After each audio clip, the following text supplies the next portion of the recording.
Hey, everybody, it's Mary. Welcome. I am getting ready to go live. I'd love for you to come along for the ride. So bear with me 1 second while I get this ready to rock.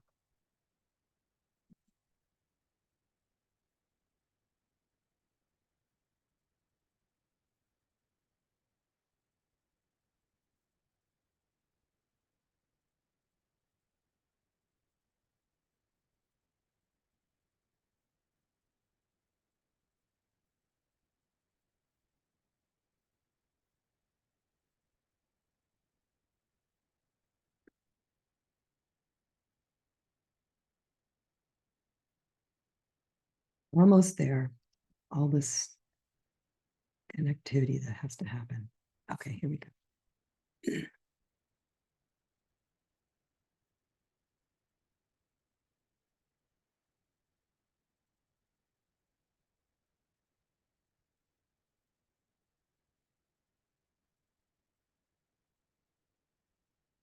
Hey, ladies. Let me turn this on. Do I have an echo? Hello, everybody. Hello, hello. I think we're live. Yep, we do have an echo. Okay, let me do this. Okay, there we go. I think I'm good. How's everybody doing? I wanted to drop in and make sure that you have my pumpkin breakfast cookie recipe because it's amazing. And it's actually a lot of things. They're super tasty. They are healthy. And I'm going to show you what I mean by that in a minute. They're easy to make, and they're super like cool for this time of year, holiday season, Thanksgiving, the whole thing. So it's called a pumpkin breakfast cookie, and I'm going to give you the link. I couldn't get it in before I went live, but I'm going to include it in the post and or the comments. So look for it there. It's super easy, and here's a picture of what they look like here. It's a little bit dark to see maybe, but that's what they look like. And I actually mush them with a fork just to give them a little bit of character. But I wanted to invite you to grab the recipe because as I say, they're super tasty. There's no dairy in them. There's no gluten in them. The added sweetener is a little bit of honey. And then I think there's some natural occurring, they may have added sugar, I hope not, but there's maybe a little bit of a sweet flavor in the pumpkin puree. So I want to invite you to grab that. I'm going to include a link, so watch for the link. And then grab that, and what you're going to get is it'll give you the chance to download this recipe here. It's super simple. I'm even on my recipes, I always try to include my lifestyle and wellness time saver tricks. So if there's anything that I've noticed along the way that I think might save you time, because I don't know about you, but I think I know about you, and that you want to save as much time as you can, and maybe fewer dishes, the better in the kitchen. The faster this all comes together, the better, the whole 9 yards. So let me just kind of give you a little bit of a highlight. So if you don't want the detail on kind of some hacks that happen in my kitchen for healthy food and why this recipe works, feel free to roll off and just grab the link and grab your recipe. If you want to know a little bit more about what goes on in my kitchen and why some of the foods that are in this recipe are in here and why it's healthy, that was page 2. This is page 1. I'm going to do that right now. So first of all, and bear with me, I'm going to kind of look at the recipe and kind of go through this. I'm not going to go through every single item, but I'm going to go through enough of the items because I think it's a little bit on the unique side. And some of these things may or may not be new to you. So I want to give you a little bit of an overview. So first up, let's talk about almond flour. And almond flour, this is why it's able to be gluten-free, because it's using almond flour. So if you've not used something like this before, this happens to be 365 brand. It's the Whole Food Market house brand of almond flour. And it's basically ground almonds. That's one of the cool things about it. Ingredients: blanched almond flour. So that's going to be instead of putting a regular flour in, you're going to use almond flour. The other wonderful thing about almond flour, in addition to the fact that it's gluten-free, so if you're gluten-free like I am for my thyroid, you can also enjoy this if you're gluten-free. So, and it makes them, helps to add to the moisture. So these cookies, and you may have also gotten an email from me with a link to the recipe as well. So if you prefer to go get it in your email, that would be awesome sauce. It dropped this morning a little before 8. So feel free to run out there and grab the link if you prefer. This will help to keep them moist. And as I mentioned in that email, they're called a breakfast cookie, but they're really almost like they're a cross between, I would say, a cookie and maybe a muffin. And they're flat, like a cookie. They're not super flat like a cookie, but it's almost like, if you can imagine a muffin top, if you were to take a muffin and like pull the top off the muffin, and you would have that little cakey, muffin top, if you will. That's what these are like. And they're super, super, super easy to make. So this is going to help to keep them moist. This is what gets them to be gluten-free. What else? So next item that I wanted to share with you, unsweetened coconut flakes. I think that's pretty self-explanatory, and that's optional. I'm not a huge coconut person. My husband loves coconut, so sometimes what I'll do is I'll put that stuff in there, and I just kind of like but frankly, I think when I put it in there, I don't really detect it too much. But and I think I minced it down a little bit so it wasn't like too many big chunks.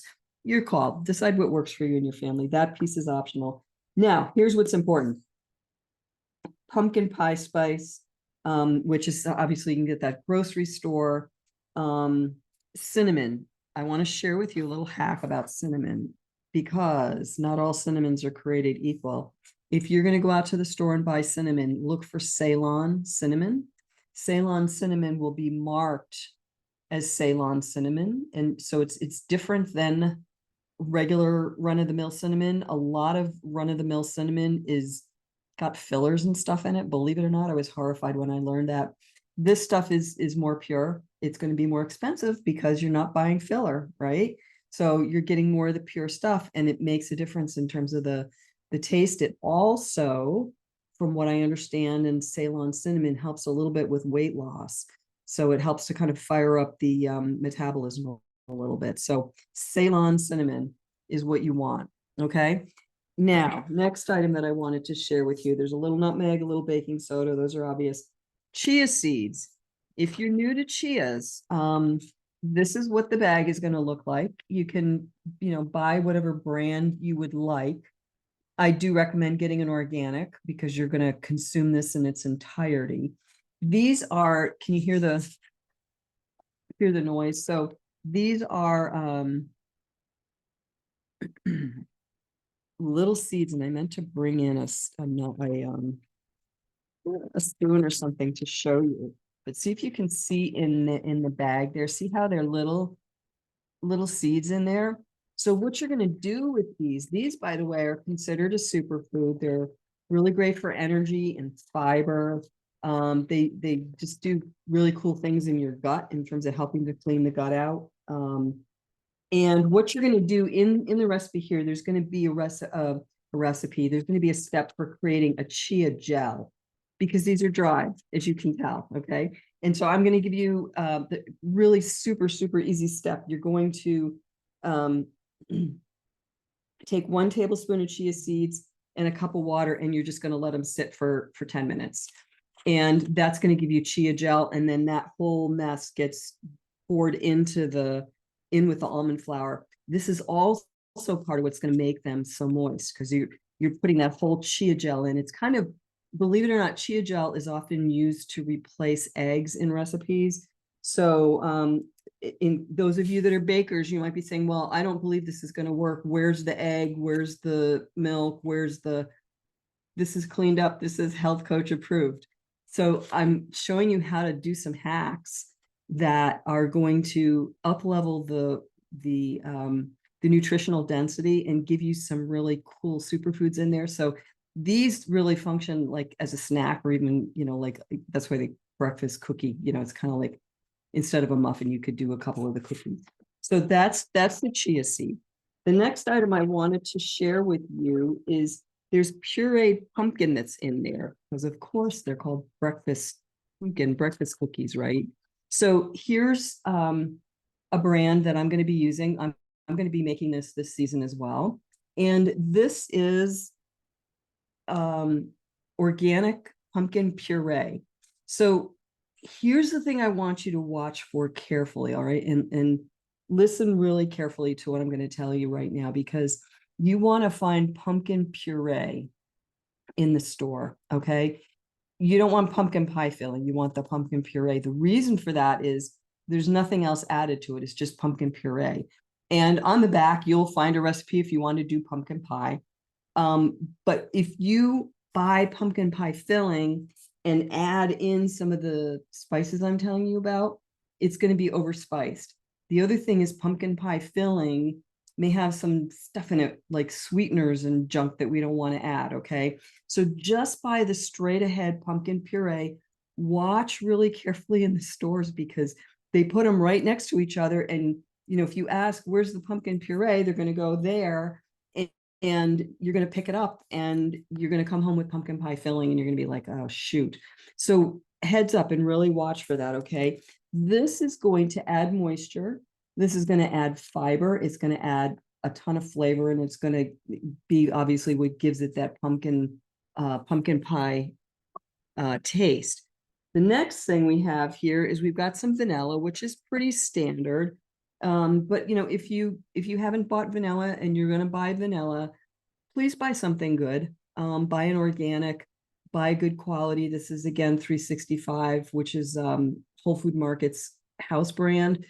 You get what you pay for on a lot of things in life, and you may pay a little bit more, but how much vanilla extract do we really use, right?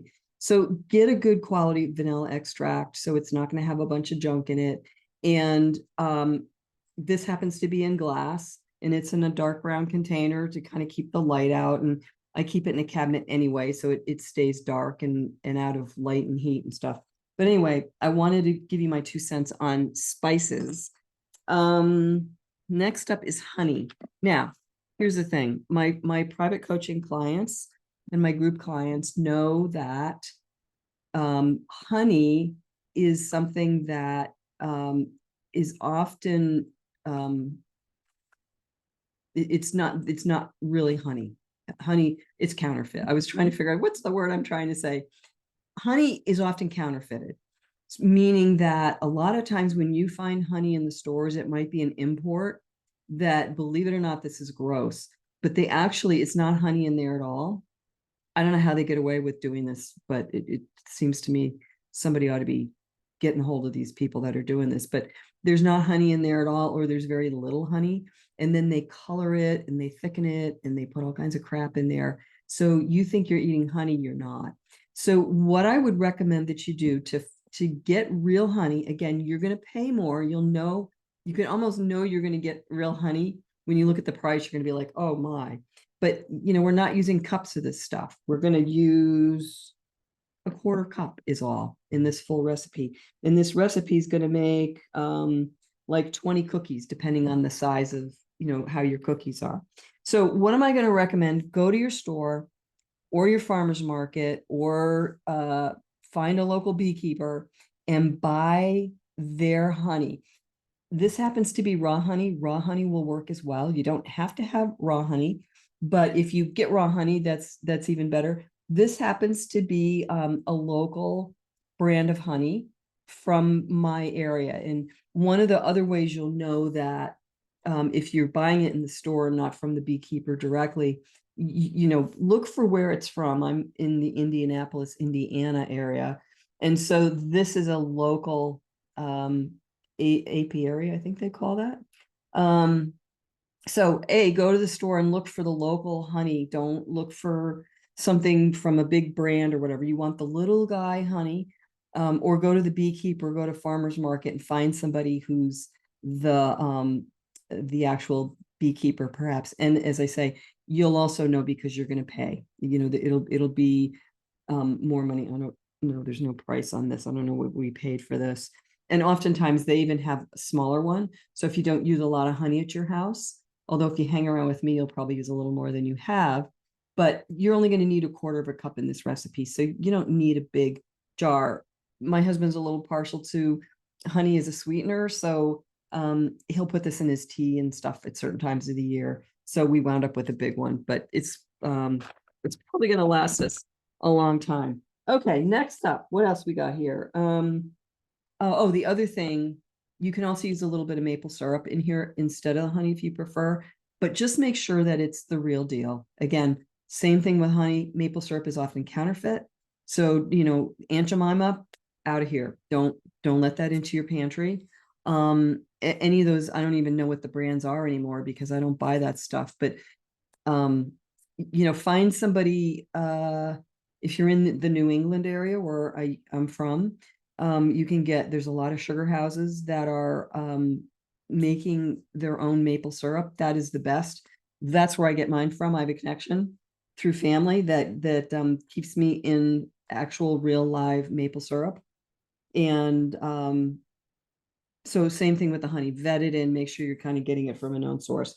Now, next up, grated ginger. Now, here's the thing, do not be tempted to skip this this ingredient. This is the ingredient that, in my opinion, makes everything pop. And what I'm doing here is I have ginger in my refrigerator. And what I do with it is, these are my produce savers. This happens to be a Rubbermaid container. The way this works for me is, see the little perforation here? There's a perforation on either end. And see if I can turn that so it's easier. There you go, easier to see. Perforation on this end and this end. And then there's a little grate in the bottom here. And the grate in the bottom helps to keep the airflow and stuff. So I wash this when I come home with it. And this is what ginger looks like. If you haven't found ginger, it's going to be in the produce aisle. It's going to be refrigerated, and there's various sizes. If it's too big a piece, take a piece that looks good to you. You can break it off if you need. In the recipe, you're only going to need about a tablespoon. So, even if you broke off a little piece like this, you'd probably be okay. If you feel like, gee, what am I going to do with any leftovers? Put it in your smoothies. It's super good if you like the flavor of ginger. That's why I have this. It goes into my smoothies several times a week. What I do is I peel it. I first of all, I'll wash this with my Trader Joe's produce wash, and then I will put it on the draining board next to my sink and just kind of let it drip dry a little bit. And then I put it in here, and I've had this now for a while, and it's not going to mold or anything because it went in fairly dry, and then it's in this container. So I will peel it. You can use a little paring knife or peeler, whatever works for you, and then just slice off what you need. And then what I've been doing with this, instead of grating it, if you like to grate it and you've got a grater and whatnot, go for it. Otherwise, just mince it up like tiny, tiny, tiny, tiny mince. Okay. The tiniest minces you can ever make. Just mince it, cut it real fine. But I would definitely include that ginger because, as I say, in my opinion, I think it's one of the things that makes this recipe work. Now, the other thing that we have, it calls for some nuts, either some walnuts or some pecans, and you would also cut those up so they're in smaller pieces. And if you're hanging around with me for any amount of time, those that have been here, here's a pop quiz. Whenever I talk about nuts, what do I mean? What do I always say about the nuts? Does anybody remember? The nuts always need to be raw. And the reason is, if you buy a roasted nut or a flavored nut, it's been heated at a high temperature, and all of the goodness of the nut is just been baked out of it already. You're going to bake these again. You don't want to have them completely devoid of anything. So get a raw nut. You'll be amazed at how flavorful raw nuts are. And what I'm going to do with these is I'll be cutting those up and, I want them perceptibly recognizable in the cookie, but I don't want them so big. It depends on the size of the nut, but I don't want it so big that it's going to kind of take over the cookie. So again, raw nuts, Trader Joe's has been a really good resource for me over the years. This happens to be a brand I found both at my local supermarket and up at Whole Foods, but just make sure you buy the raw, okay?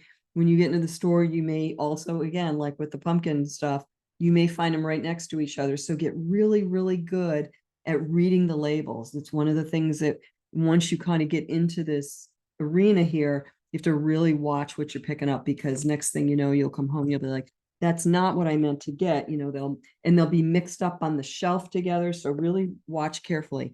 Now, the other thing that's going to go in here are some cranberries or currants, or you could put raisins if you prefer raisins.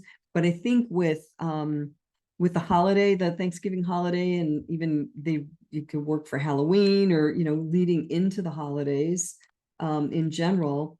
I think a cranberry goes very nicely with the whole pumpkin and ginger vibe, and cinnamon. It's almost like a pumpkin pie in a little cookie type thing. So these happen to be a Trader Joe's organic cranberry.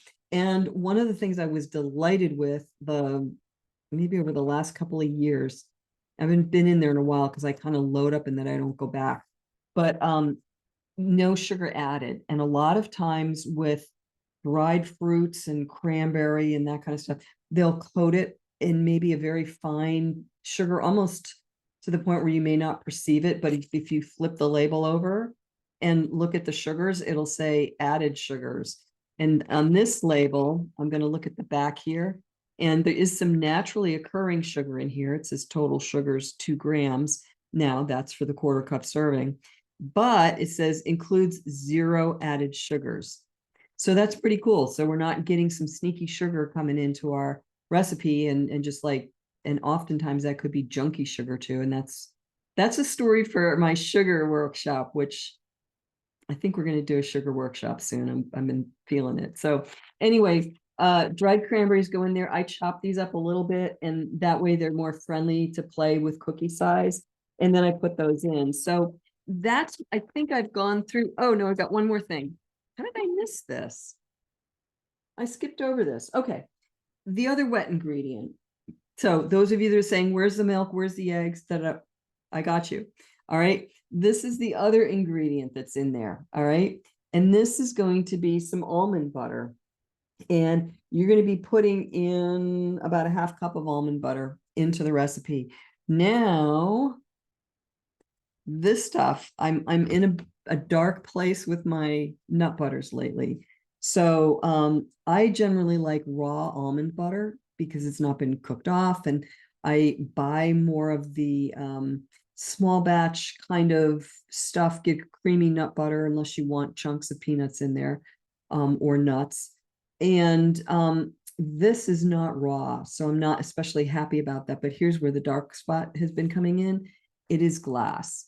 And one of the things I've noticed is that a lot of the peanut butter manufacturers, I don't know what's going on. I think there's a conspiracy. They're moving over to plastic containers. And for the amount of time that, the food is in contact with this, I was just kind of like, bummer. So I'm kind of in this dark spot of trying to find a good raw nut butter. We prefer almond butter at our house that's in glass. And so right now, this happens to be unsweetened, but it's roasted. So it's like, but it's in glass. So that's another good point. That's where there's kind of this, what? You have to kind of make some decisions sometimes about what you're willing to make a trade-off for. And in my case, I really felt the glass was more important. So I was like, all right, let me get the glass, and then I have to keep looking for a raw peanut butter or raw nut butter. Again, we prefer almond, but that's also going to bring it the moisture. So, and on the recipe, I have this broken out for you. So those of you that are not believing me, I have it listed. Here's the dry ingredients, and then there's the wet ingredients. So don't panic. I promise you this is going to taste delicious. And I hope that will also open up some of your new, introduce you to some new healthy ingredients, and that you'll love these and your family will love them. And so let me know in the comments if you're going to give it a try, or if you do give it a try. I would love to know how it goes for you. And watch for the link. I will put it in. And if you're watching live, drop me a comment. Let me know you're there. I'm having trouble seeing where, if people are in right now. But if you watch it on the replay, drop a replay or say hi from the replay or something like that, so you know you had a chance to see this. And as I said when we first started, if you don't want to grab the link here, go out to your email, and it's in your email as well. Okay, that's all for now. I will catch you later. And you know what? I'll talk to you before Thanksgiving, but I wanted to get this to you, just kind of put a bug in your ear, that if you're going to go do some shopping for your holidays this weekend, don't forget to put this on your list, okay? All these goodies. All right. Bye for now.